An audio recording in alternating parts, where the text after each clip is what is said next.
All right, so I did some research and I finally found it. This is the Skar Audio TXL 15. So see, Skar Audio. That's the only branding on the whole shebang. And I think they tooled this up because I have not seen this with anything else. It's a very heavy duty. It's very thick. It's probably really expensive. And they have 4-gauge terminals all along the front. What's weird is Skar doesn't even have like a discontinued link, like, or manuals, at least that I couldn't find. If somebody could send me the link, that'd be great. Oh, this is neat too. They label them there. So coil 1, coil 2, and then positive, negative, positive, negative. I don't really like when they put the leads, because if you do sewn leads on a spider, you have to create equal resistance on the other side. So it ends up complicating the spider manufacturing process, which is more money, which is probably why they haven't brought this back. This is actually a pretty good woofer. I don't think it should be the coil size that it is, which they chose 3.5, and it's a standard 3.5 because it actually fits the JL Audio 13W7 coil, which is also the same as the Kicker Solo X, the original big motor. The big motor uses 3.5. The smaller motor uses 3-inch. So the spider landing on this guy is 8 3/4, up to 8 3/4. Looks like they used it at about I think a regular 8-inch. And this clamp doesn't go all the way out to the edge. So not that that's bad or anything like that, but that's what I noticed. The motor is actually really beefy, and they rate this thing at 2,500 RMS, and I think it does it. So it's actually really hardy. Again, no branding on the. I had to go back to I think 2017 to find it. So it might have just been a house woofer from like the motor part and the soft parts might have been from a build house, and they don't deal with that build house anymore. I don't know. And they might have gotten burned on the tooling that they paid for the frame. That's the only reason I can think of why you wouldn't use a tooled frame that you paid for. Maybe they didn't pay for it. I don't know. Look at this detail. See? It's even got little cutouts. Somebody spent a lot of time on the CAD designing this thing. Yeah, no venting in between the motor and the frame, which I think is a mistake, but you know, whatever.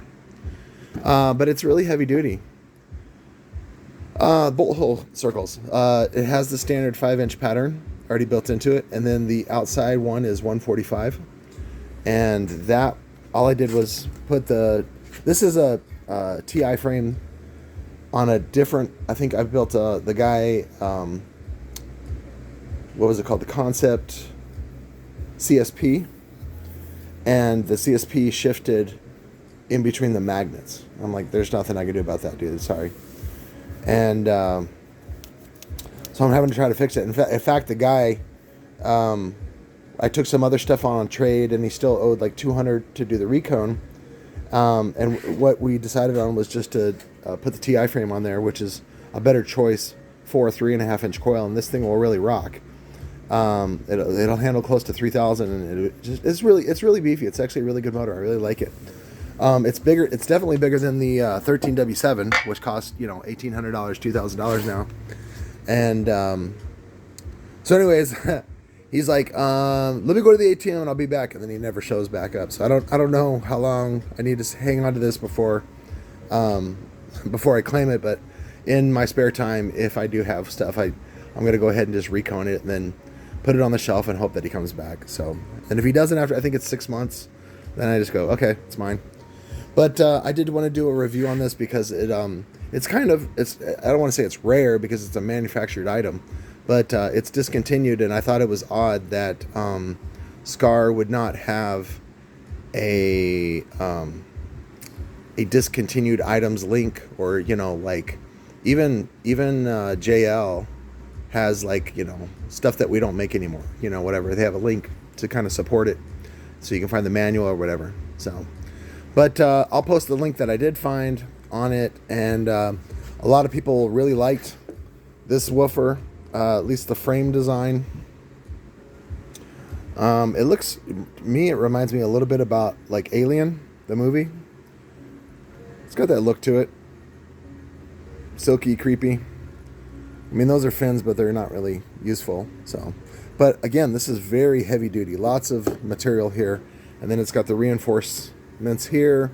They probably should have gone with a bigger spider landing, or what you do is you just go with a smaller voice coil. Like that motor as a 3-inch 8-layer would have been super phenomenal, really punchy, you know, all that kind of stuff. So, but I think that was it. I'm gonna do a couple more videos.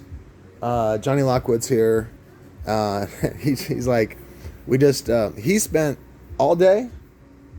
Yeah, he spent all day over at Recoil, helping them put together racking, and he's going back tomorrow, 7, or you? Yeah. Oh, that's right. You gotta pay for fuel. Yeah, he drove all the way from ABQ to here to do that. But he did it to hang out a little bit. So I was like, the least I could do is let you hang out, and I'll make a video for you. So, but I wanted to do that review real quick on this, and then I'll do a couple other reviews. And then I told him to get a hotel room, but he's like, no, I'll just jack off in the car. And I'm like, all right, that's cool. So, but that's my review on the, what is it called? What is this? TXL. The TXL. It's good. I like it. The price was really right too. I think it was only like $350, which is really cheap, but that's, you know, maybe stuff happened over COVID. I don't know. I would love for somebody from Skar to answer my demanding questions and let me know. But I like this frame. And like I said, they already come pre-drilled with the 2 patterns on it, which I thought was good. And then, like I said, little attention to detail, little notches for the bolts so they don't overhang or get it. So it's probably a standard cutout. Again, I'll give you the link that I found in the archive.org, and then you can look at it and research it and learn all about your history of car audio. Love you guys. Bye.